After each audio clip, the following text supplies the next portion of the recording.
Wageni jioni hii, wageni mheshimiwa wabunge, wageni 54 wa Mheshimiwa Dr. Mendrad Matogolo Kalemani, wapiga kura wake kutoka Chato mkoani Geita wakiongozwa na Mheshimiwa Prosperous Makoyo, diwani wa kata ya Butengo, na Mheshimiwa James Kahola, diwani wa kata ya Bwanga. Karibuni. Wageni waliotembelea bunge kwa ajili ya mafunzo, wanafunzi 18 kutoka chuo cha mipango ya maendeleo vijijini jijini Dodoma. Karibuni. Viongozi na vijana 64 kutoka parokia Kiwanja cha Ndege jijini Dodoma. Karibuni. Mheshimiwa Waziri, 25.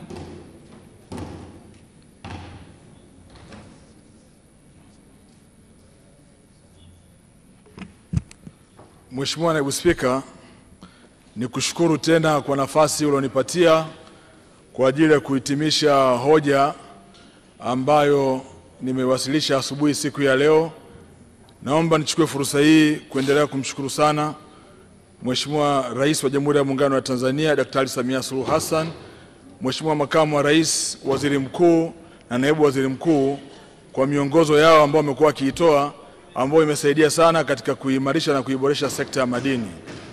Kipekee kabisa nichukue fursa hii kuishukuru sana kamati ya kudumu ya Bunge ya Nishati na Madini ikiongozwa na mwenyekiti wake Dr.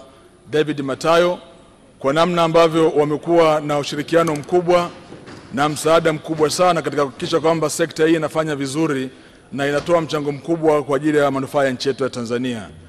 Mheshimiwa Naibu Spika, kipekee kabisa naomba uniruhusu nishukuru sana Naibu Waziri wa Madini, Katibu Mkuu, Naibu Katibu Mkuu na watendaji wote wa wizara kwa ushirikiano mkubwa sana ambao wameendelea kunipa katika utekelezaji wa majukumu ya Wizara ya Madini, ambapo tunafanya kazi kwa umoja, upendo na mshikamano mkubwa sana. Hivyo nichukue fursa hii kuwashukuruni sana wote ambao wamefanya kazi hii kwa pamoja. Mheshimiwa Naibu Spika, hoja hii imechangiwa na wabunge 16, 13 kwa kuchangia hapa bungeni na 3 kwa njia ya maandishi. Kwa sababu ya ufinyu wa muda na hoja ni nyingi, Mheshimiwa Naibu Spika, naomba sasa uniruhusu niende kwenye hoja moja baada ya nyingine ambazo zimewasilishwa na waheshimiwa wabunge. Baadhi ya hoja tutazijibu kwa maandishi ili tuweze kuwa tumetoa majibu kwa waheshimiwa wabunge ambao wameleta hoja zao. Mheshimiwa Naibu Spika, la kwanza, nilianza leo asubuhi kumshukuru na kumpongeza sana Daktari Samia Suluhu Hassan kwa kazi kubwa aliyoifanya kwenye sekta ya madini. Ndani ya miaka 4 tumeshuhudia mageuzi makubwa sana kwenye sekta ya madini. Mheshimiwa Naibu Spika, bajeti ya Wizara ya Madini kwa muda mrefu sana haikuwahi kuwa imeongezeka kutoka ule utamaduni wake wa kutengewa kiasi cha shilingi bilioni 89 mpaka 90 kwa muda mrefu sana. Katika kipindi cha Daktari Samia Suluhu Hassan, bajeti ya Wizara ya Madini imeendelea kuongezeka mwaka hadi mwaka, na hii ni kuonesha utashi mkubwa ambao Mheshimiwa Rais anao katika kuendeleza sekta hii ya madini. Mheshimiwa Naibu Spika, tumeshuhudia ndani ya miaka 4 ya uongozi wa Daktari Samia Suluhu Hassan, nchi yetu ya Tanzania kupitia Benki Kuu ilikuwa haina akiba ya dhahabu. Mheshimiwa Naibu Spika, kwa bara la Afrika, nchi inayoongoza kwa kuwa na akiba ya dhahabu nyingi ni Algeria, wana tani 174, na nchi ya 10 kwa akiba ya dhahabu ni Msumbiji, wana dhahabu ya tani 3.6. Mheshimiwa Naibu Spika, tulifanya marekebisho ya sheria hapa ambayo iliwezesha Benki Kuu ya Tanzania kuanza kununua dhahabu, na tumeanza kununua dhahabu tarehe 1 mwezi wa 10 mwaka 2024. Mheshimiwa Naibu Spika, mpaka ninavyozungumza hivi sasa Benki Kuu wameshanunua dhahabu ya tani 3.7 ndani ya muda mfupi sana. Hivyo muda mchache ujao hivi sasa Tanzania imeshaingia kwenye 10 bora ya nchi ambazo zina akiba ya dhahabu ndani ya miezi 6 Daktari Samia Suluhu Hassan. Haya ni mageuzi makubwa sana ambayo yamefanyika. Mheshimiwa Naibu Spika, eneo la maduhuli mwaka 2015 2016 nchi yetu ya Tanzania ilikusanya maduhuli kwenye sekta ya madini ya shilingi bilioni 162 kwa mwaka mzima. Baada ya mabadiliko ya sheria ya mwaka 2017 ambayo ilipelekea uanzishwaji wa masoko na vituo vya ununuzi, hivi sasa tunao masoko 43 na vituo vya ununuzi 109. Mheshimiwa Naibu Spika, hivi sasa makusanyo yetu ya maduhuli yameongezeka. Mwaka 2022 2023 sekta ya madini iliingiza katika mfuko mkuu wa serikali shilingi bilioni 678 kwa mwaka mzima. Katika mwaka wa fedha 2023 2024 sekta ya madini imeingiza katika mfuko mkuu wa serikali shilingi bilioni 753. Mheshimiwa Naibu Spika, katika mwaka wa fedha 2024 2025 tumewekewa malengo ya kuingiza katika mfuko mkuu wa serikali shilingi trilioni 1. Ndugu zangu wabunge, Daktari Samia Suluhu Hassan anakwenda kuvunja rekodi mwaka huu katika kusimamia kuingiza maduhuli kwenye mfuko mkuu wa serikali. Leo ni tarehe 2 mwezi wa 5 mwaka 2025. Tuna target ya kuingiza trilioni 1. Mpaka siku hii ya leo tumeingiza kwenye mfuko mkuu wa serikali shilingi bilioni 882, na tuna mwezi wa 5 haujaisha, tuna mwezi wa 6. Rais Samia Suluhu Hassan anakwenda kuvunja rekodi katika maduhuli. Mheshimiwa Naibu Spika, imezungumzwa hoja ya drilling rigs hapa. Waheshimiwa wabunge wamekuwa na hoja ya kusema kwamba wanaomba zitawanywe maeneo mengi na ziweze kuwasaidia watu wengi zaidi. Mheshimiwa Naibu Spika, ni kweli Mheshimiwa Rais alielekeza Shirika la Madini la Taifa STAMICO kununua drilling rigs kwa ajili ya wachimbaji wadogo. Tulianza na 5, tukazigawa kikanda, tumeona mahitaji makubwa. Mheshimiwa Rais akaelekeza zinunuliwe drilling rigs nyingine 10. Mheshimiwa Naibu Spika, ninavyozungumza na hivi sasa drilling rigs 10 zimeshaingia, ziko ofisi ya STAMICO Dodoma. Tunasubiri kuzizindua mwezi huu wa 5 kwa ajili ya kugawa kwa ajili ya wachimbaji wetu. Ziko tayari. Na drilling rigs 2, Mheshimiwa Naibu Spika, zitaelekezwa kwa ajili ya vijana na wakina mama kwenye program ya MBT, Mining for a Brighter Tomorrow. Mheshimiwa Naibu Spika, hoja nyingine ni hoja ya mchango wa sekta ya madini kwenye pato la taifa. Mwaka wa fedha 2021 2022 sekta ya madini ilikuwa inachangia kwenye pato la taifa kwa 7.2%. Mwaka wa fedha 2023 sekta hii imekuwa na mchango wa sekta ya madini katika pato la taifa kwa 9.0%. Malengo ya kupitia sera ilikuwa ni ikifika mwaka 2025 sekta hii ichangie 10% kwenye pato la taifa. Mheshimiwa Naibu Spika, leo nasimama hapa mbele ya bunge lako kwa furaha kubwa ya kutamka kwamba Daktari Samia Suluhu Hassan amevunja rekodi nyingine. Sekta ya madini hivi sasa inachangia katika pato la taifa kwa 10.1 kabla ya mwaka 2025 haujafika ambao ulikuwa umesemwa kwa mujibu wa sera yetu na mipango tulionayo. Mheshimiwa Naibu Spika, lingine Profesa Manya amechangia vizuri sana, amesema hatukuwahi kuwa na mradi mkubwa hapa katikati. Baada ya kutunga sera yetu katikati hapa tulikuwa na mradi mwingine wote mkubwa. Daktari Samia Suluhu Hassan katika uongozi wake, katika mgodi ambao ulisubiriwa kwa miaka mingi sana wa eneo la Nyanzaga Sengerema, taarifa imetoka rasmi ya maamuzi ya mwisho ya kiuwekezaji ya kampuni ya Precious ambao ni wabia wa serikali kwenye kampuni ya Sota. Kampuni hii sasa imetoa tamko la mwisho, inakwenda kufanya uwekezaji wa trilioni 1.4 kujenga mgodi mkubwa katika eneo la Sengerema mkoani Mwanza. Hii ni hatua kubwa sana. na nimpongeze sana Mheshimiwa Tabasamu. Mgodi ni wa kwako, utawanufaisha watu wako. Naamini wananchi wa Sengerema, mimi na wewe tulikwenda pale, tuliwatembelea, watajiandaa vizuri, manufaa makubwa yanakuja. Na Mheshimiwa Sengerema, kwa hoja yako ya pili ulioisema ya kuhusu leseni za wachimbaji wadogo, mimi na wewe tulikwenda mpaka Nyanzaga pale Sengerema, na nilitoa maelekezo kwa mwekezaji ya kwamba lazima atenge leseni kwa ajili ya wachimbaji wadogo wa Sengerema. Nataka nikuhakikishie mbele ya bunge hili, tumekwisha kubaliana na mwekezaji, anamalizia kufanya tafiti za mwisho, atatenga leseni ndogo kwa ajili ya wananchi wa Sengerema. Mzee wangu, kaa kwa kutulia, leseni zinakuja kwa ajili ya wananchi wako. Imezungumzwa hoja ya kuhusu utafiti wa kina. Waheshimiwa wabunge, mmesema ni kweli nchi yetu ya Tanzania ina ukubwa wa kilomita za mraba 945,000 sawa sawa na ekari 233 milioni. Nchi yetu tumeigawa katika KDS, quarter degree sheets 322, ambayo kila KDS moja ina urefu wa kilomita 50 na upana kilomita 50, na inakupa eneo la kilomita za mraba ambao ni 2817 sawa sawa na ekari 722,000. Tumefanya utafiti wa kina katika eneo la 16% tu. Nataka niwatoe hofu waheshimiwa wabunge. Niliposoma bajeti yangu mwaka uliopita, niliwaambia kuhusu helikopta.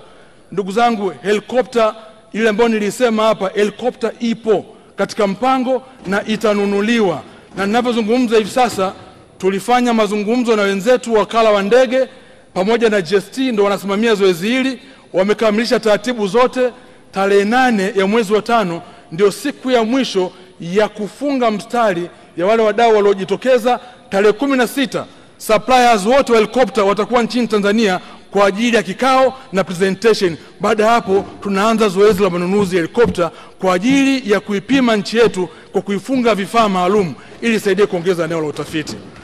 Katika eneo hili la utafiti pia niligusia, tuna mradi mkubwa wa kurusha ndege ambao ni sisi na serikali ya Hispania.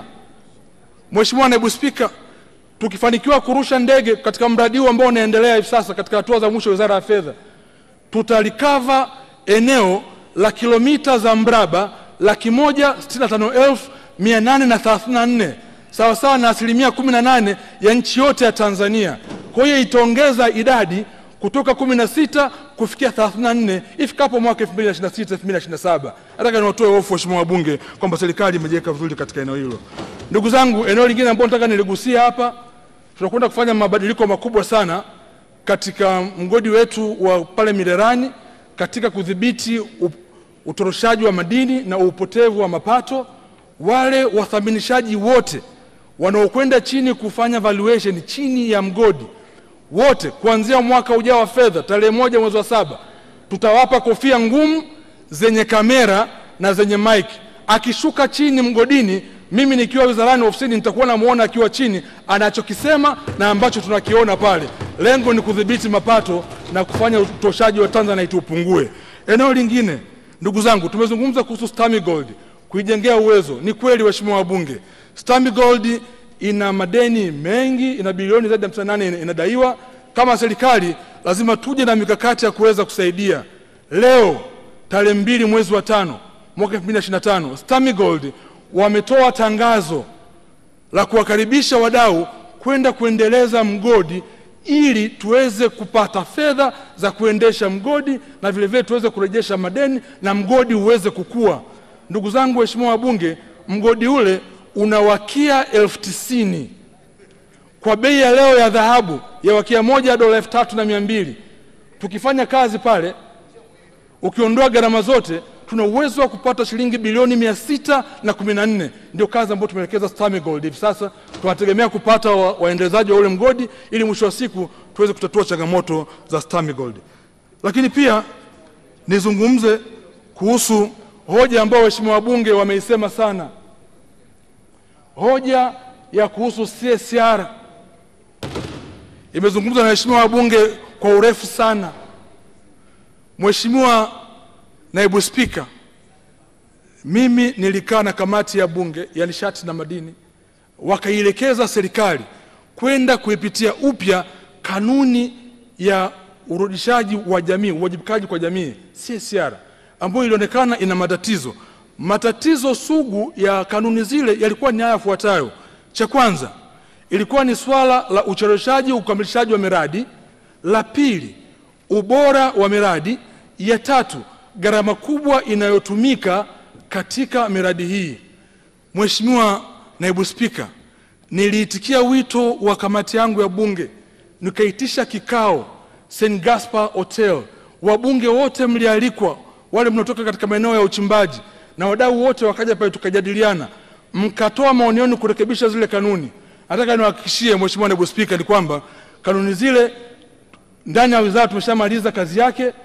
Hivi sasa zitakwenda kwa AG, zitapitishwa na zitakwenda kuadresi matatizo yote yale magumu ambayo mlikuwa mnayaona, hasa katika ubora na ucheleweshaji wa miradi. Nataka niwatoe hofu.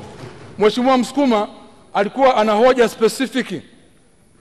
Pale Geita ilitokea sintofahamu ya fedha za CSR ya miaka iliyopita kuwekwa pembeni na kana kwamba haziwezi kutumika tena na kuwakosesha fursa wananchi wa Geita. Nataka nilihakikishie bunge lako Mheshimiwa Naibu Spika, niliwaita GGM, mkuu wa mkoa na wabunge wote walikuwepo, akiwemo Mheshimiwa Kanyasu, Magese na pamoja na Mheshimiwa Msukuma. Tumekubaliana na nimeelekezwa wizara, hakuna senti hata moja itakayorudi isiache kutekeleza mradi ambao ulipangiwa mpango wake. Hakuna senti hata moja. Kwa nataka nimtoe hofu Mheshimiwa Msukuma ya kwamba zile fedha ambazo zilitengwa zitafanyika kama ambavyo ilielekezwa katika miradi iliyokusudiwa. Hatuwezi kwenda tofauti na kile ambacho kilisemwa. Hivi sasa nasubiri taarifa ya mwisho kupitia ofisi ya mkuu wa mkoa, na maelekezo yangu ni kwamba fedha zote zitumike kwa ajili ya miradi ya wananchi. Kwa Mheshimiwa mbunge, najua umekuwa mfuatiliaji mzuri sana, lakini nataka nikuhakikishie kwamba jambo hili tutalifanya na ile miradi ya wananchi wako itakwenda kujengwa. Hakuna atakayekwepa na kukimbia jambo hili. Hoja ya Mheshimiwa Kanyasu, na ameisema hapa, wananchi wa Geita wako wananiangalia hivi sasa, wanasubiri majibu ya serikali. Mheshimiwa Naibu Spika, leseni ya GGM imetolewa mwaka 1999, miaka 26 iliyopita. Imekuwa na mgogoro mkubwa na wananchi wanazunguka maeneo yale. Mheshimiwa Naibu Spika, naomba nichukue fursa hii kumshukuru sana aliyekuwa waziri wa madini na hivi sasa naibu waziri mkuu, Mheshimiwa Dr. Doto Mashaka Biteko. Alifanya kazi kubwa ya utatuzi wa mgogoro huu, akaufikisha sehemu. Mimi nimeingia wizarani tarehe 30 mwezi wa 8 mwaka 2023. Nilikuta kuna hoja 11 hazijafanywa kazi. Mheshimiwa mbunge Kanyasu, wewe ni shahidi yangu. Katika hoja 11, hoja 8 zote tumezimaliza. Zimebaki hoja 3, Mheshimiwa mbunge. Tumebaki na hoja ya fidia, tumebaki na hoja ya Nyakabale, tumebaki na hoja ya Nyamilembo, Mizingamo na Magema. Na Mheshimiwa Kanyasu, wewe ni shahidi, mimi na yeye tulizunguka kwa pamoja wote. Tulikwenda mpaka Nyakabale kwenda kuangalia hali ya wananchi ilivyo. Alichokisema Mheshimiwa Kanyasu ni cha kweli. Na mimi niliwaambia watu wa mgodi ya kwamba katika mazingira yaliyopo pale lazima wale wananchi tuwahamishe ili waweze kupisha yale maeneo. Na Mheshimiwa Kanyasu anakumbuka, baada ya maelekezo yangu hayo palitokea sintofahamu katika viongozi. Baadhi walionekana kwamba wao shida yao sio kuhama, shida yao ni wapate huduma zote za elimu, afya, maji na wapate barabara ya kuwafikisha Geita. Lakini baadaye tukagundua kwamba huo haukuwa msimamo wa wananchi wa Nyakabale. Kwa hiyo tukakubaliana kwamba tutengeneze timu mpya ya kwenda kusikiliza wananchi na hoja zao ili tuweze kuwasaidia. Mheshimiwa Naibu Spika, timu ile tuliiunda, timu imeenda na imekamilisha taarifa yake, na wiki ijayo itaiwasilisha mbele ya mkuu wa mkoa. Nataka niwahakikishie wananchi wa Nyakabale, Nyamilembo, Magema, Mizingamo ambao wote mnaniangalia hapa, mbunge wenu amefanya kazi kubwa kuhakikisha kwamba jambo hili linafikia mwisho. Nataka nimhakikishie Mheshimiwa mbunge, katika ule muda aliousema tutajitahidi kuhakikisha kwamba kero hii inafikia mwisho, na hatua ambayo tumefikia ni hatua usilishaji taarifa. Baada ya hapo tutatoa taarifa nini kimefanyika, na wananchi wale wajue muafaka wa maeneo yao na nini serikali itafanya katika maeneo yao. Waheshimiwa wabunge, hiyo ndio status ambayo tumeifanya katika eneo lile ambao Mheshimiwa mbunge Kanyaso amefanya kazi nzuri sana. Eneo lingine ambalo limesemwa sana hapa ni eneo la uongezaji thamani madini, hasa katika refinery. Naomba niwakumbushe waheshimiwa wabunge, na waheshimiwa wabunge mlikuwa mnahoji serikali kwa nini haijasaidia, serikali imefanya nini? Naomba niwapitishe kwenye mchakato waheshimiwa wabunge. Sheria yetu ya madini kifungu cha 59 kifungu kidogo cha kwanza kinasema vizuri kabisa, waziri kwa kushirikiana na wamiliki wa leseni watatenga kiasi cha asilimia kisichopungua 20% ya madini kwa ajili ya kuchakatwa, kuyeyushwa na kusafishwa ndani ya nchi. Ndio kifungu kwa kinasema hivyo. Baada mimi kuingia wizarani, nikaunda kamati maalum maarufu kama kamati ya section 59, ikaita wadau wote, tukakaa nao mezani kwamba kwa nini hamtengi 20% ya madini ya chakatwe, yasafishwe na kuyeyushwa hapa nchini. Wakaja na hoja, wakamwambia Mheshimiwa Waziri, sisi ni compliant wa kifungu cha 59. Madini haya especially dhahabu yanachakatwa, tunayasmelt, kwa hiyo tuko ndani ya kifungu. Tukaona sheria yetu ilikuwa na mapungufu. Kupitia finance bill tukafanya marekebisho tena ya kifungu cha 59, tukaongeza maneno pale mbele: kusafishwa, kuyeyushwa, kuchakatwa na kuachwa kwa ajili ya biashara ya ndani. Ndugu zangu, hiyo ndio hatua ambayo serikali imechukua. Tukisema serikali haijafanya kazi yake hapa, atuitendei haki.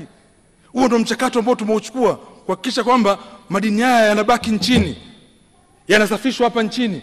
Na Mheshimiwa Naibu Spika, ili kiwanda kiweze kupata LBMA certification kwenye kusafisha dhahabu, lazima kiwe kina uwezo wa feedstock ya madini ya dhahabu tani 10 kwa mwaka na silver tani 15. Hapa kinachogomba ni upatikanaji wa feedstock. Ndio maana tukatunga hii sheria, na sio kwamba tuisimamie. Ndugu zangu, sheria hii tunaisimamia sana. Serikali imechukua hatua gani? Serikali hatua ambazo imechukua hivi sasa ili kurahisisha upatikanaji wa madini kwenda katika viwanda vya kusafisha. Cha kwanza,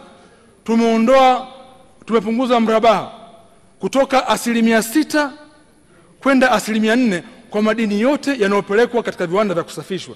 Cha pili, tumeondoa ada ya ukaguzi.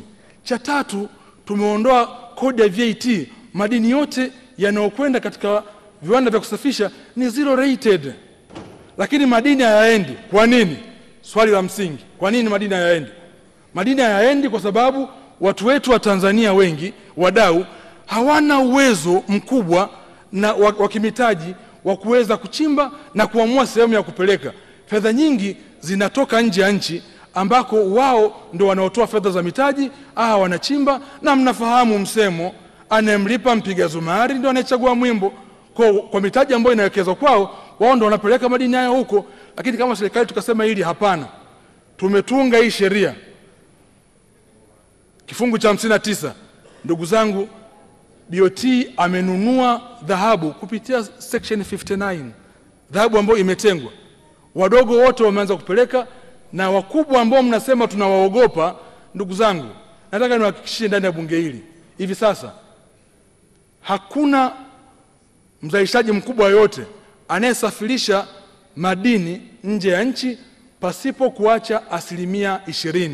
Mimi natamka haya mbele ya bunge hili kama sehemu ya uthibitisho ya usimamizi wa kifungu hichi, isipokuwa tumebakiza hivi sasa kikao cha mwisho cha tarehe 5 mwezi wa 5 kati ya watu wa Benki Kuu, kati ya wadau, refineries zote akiwemo Mama Sasi na wengine, pamoja na makampuni makubwa, kutafuta namna nzuri ya kuyafanya madini haya yachakatwe na kufanywa kazi hapa nchini pasipo compromise taratibu za kisheria. Lakini sio kweli kwamba wanaogopwa, hamna ambacho kimesimamiwa.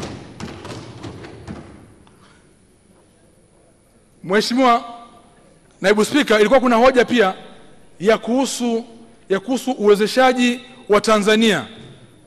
Mimi nimezunguka katika mikutano mingi. Sekta ya madini haiwezi kukua, haiwezi kuendelea kwa kasi kubwa kama Watanzania hawatakuwa at the center of this sector. Kama hawatakuwa katika sehemu ya kwanza kushiriki katika hii sekta, lazima tuwajengee uwezo wa Tanzania. Mheshimiwa Naibu Spika, nimeunda kamati ya watu 6 ya kwenda kufanya utafiti ya kuona namna bora ya kuwawezesha wachimbaji wadogo.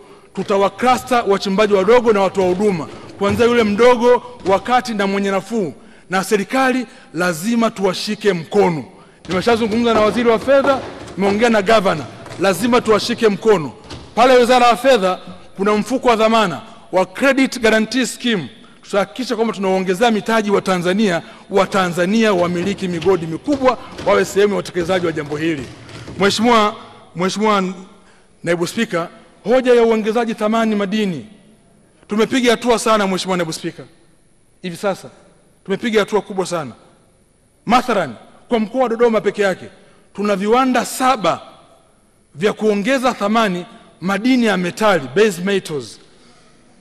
Tuna viwanda 7 vikubwa ambavyo vitanunua shaba, vitanunua nickel, vitanunua lithium, wataiprocess hapa. Itafanyikia hapa nchini Tanzania. Na hivi sasa lengo letu ni sisi kuwa kitovu cha uzalishaji wa bidhaa za kupitia madini ya metali. Hivi sasa ukienda pale Nala Dodoma kuna kiwanda cha kutengeneza copper cathode. Nimekwenda Chunya, nimefungua kiwanda cha kutengeneza copper cathode. Lakini lengo letu ni kwenda mpaka kutengeneza copper wire. Jambo hili linawezekana kwa mipango tulionayo na mikakati iliyopo. Nataka niwahakikishie Watanzania tunakwenda kuongeza viwanda vya uongezaji thamani madini yetu. Kuhusu STAMICO, Profesa Manya akasema kama alikuwepo katika majibu yangu. Nimeshawaelekeza STAMICO. Imetosha sasa kuuza mkaa, imetosha kudrill. Nataka STAMICO akisimama Dr. Mwasa yule awe na hadhi kama McBristol, rais wa Barrick. Hivyo kwa ukubwa wa STAMICO. Mwaka huu tumewatengea fedha, wana leseni 3, tumwambia wakazifanyia utafiti, waziendeleze. Nataka kuona mgodi mkubwa wa STAMICO, wanamiliki mgodi mkubwa wa STAMICO. Kuhusu maduara, Mheshimiwa Maganga alisema vizuri. Sheria inasema vizuri kabisa, kila anayepewa leseni achimbe. Leseni sio upangishaji, leseni ni ya kuchimba. Kumekuwepo na utaratibu hivi sasa, wa Tanzania wengi wanachukua leseni alafu wanakubali kuingiza wachimbaji wadogo, wanatengeneza maduara katika leseni zao. Nataka niseme mbele ya bunge yako tukufu, ni marufuku mtu yoyote mwenye leseni ndogo ya uchimbaji kumuingiza mchimbaji mdogo wa maduara pasipo kuwa na makubaliano yaliyosajiliwa Tume ya Madini. Leseni haikutaki wewe kumuingiza mchimbaji mdogo. Ukimuingiza, chukua riski ya kusajili mkataba, makubaliano yenu, lakini pia chukua riski ya utakapopata uwekezaji mkubwa, yule mtu asiondolewe mpaka afidiwe. Hatuwezi kuacha nguvu ya Tanzania inapotea kwa sababu tu ya watu wanaamua kuchukua leseni kwa ajili ya upangishaji. Hayo ndio ambayo tumeona katika eneo hili tuliseme. La mwisho, nimesikia kengele. La mwisho, Mheshimiwa Naibu Spika, ni issue ya leseni. Tutaendelea kutoa leseni kwa ajili ya wachimbaji wadogo na kuwawezesha. Leseni kubwa tunatoa, tunashukuru sana. Hivi sasa tuna kampuni ya Duma Tanzgraphite wataanza uzalishaji pale Mahenge. Mantra wanakwenda vizuri kule kwa Mheshimiwa Kawawa.